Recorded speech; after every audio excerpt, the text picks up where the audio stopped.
అనంటే సార్వత్రిక క్రైస్తవ సంఘంలో ఉన్నవారు ఎవరూ కూడా ఆయనే ఈయన అంటే ఆ వ్యక్తే ఈ వ్యక్తి అని నమ్మరు. ఇది మేమేం నమ్ముతున్నామో కనీసం తెలుసుకోకుండానే మాట్లాడటానికి వచ్చినటువంటి జాన్ గారికే నేను దాన్ని వదిలేస్తాను. ఎందుకు అనంటే మేము నమ్మేది ఏమిటి అనంటే ఆయనే ఈయనని కాదు. మేము నమ్మేది ఏమిటి అనంటే తండ్రి వేరు, కుమారుడు వేరు, పరిశుద్ధాత్ముడు వేరు.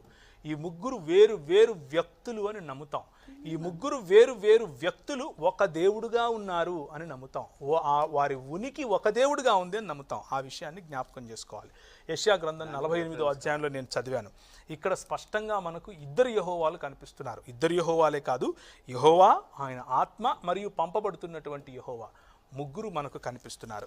జకర్యా గ్రంథం 2వ అధ్యాయం కనుక మనం చూసినట్లయితే 8 నుంచి 11 వరకు దాన్ని కొంచెం మనసు పెట్టి కనుక చదివితే అక్కడ పంపించేటటువంటి యెహోవా, పంపబడుతున్నటువంటి యెహోవా మనకు కనిపిస్తున్నారు. కాబట్టి యెహోవా అని అంటే మా ఉద్దేశంలో తండ్రి కాదు. కనీసం ఈ కొంచెమన్నా రీసెర్చ్ చేసి వచ్చుంటే బాగుంటేది అని నా అభిప్రాయం. ఇక్కడ ఏముంది అని అంటే, సియోను నివాసులారా, నేను వచ్చి మీ మధ్య నివాసం చేస్తాను, సంతోషంగా ఉండి పాటలు పాడండి. ఇది యెహోవా వాక్కు. యెహోవా అంటున్నాడు, నేనే వచ్చి మీ దగ్గర నివాసం చేస్తాను. ఆ దినమున అన్య దినులు అనేకులు యెహోవాను హత్తుకొని నాకు జనులు అవుతారు. వచ్చే యెహోవా ఏమంటున్నాడు అనంటే, ఆ దినాన యెహోవాను హత్తుకొని నాకు జనులు అవుతారు అని అంటున్నాడు. ఈ వచ్చే యెహోవా ఎవరు? పంపించిన యెహోవా ఎవరు?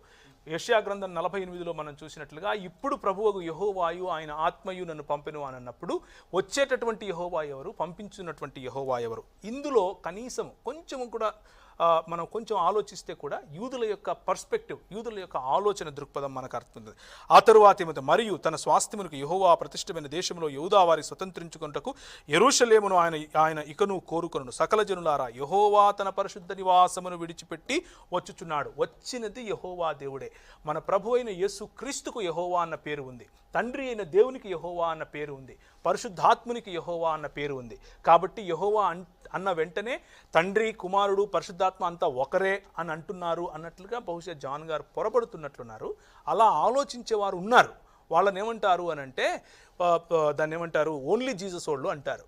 లేకపోతే యూపీసీఐ వాళ్ళు అంటే యునైటెడ్ పెంటికోస్టల్స్ ఇంటర్నేషనల్ వాళ్ళు అని అంటారు.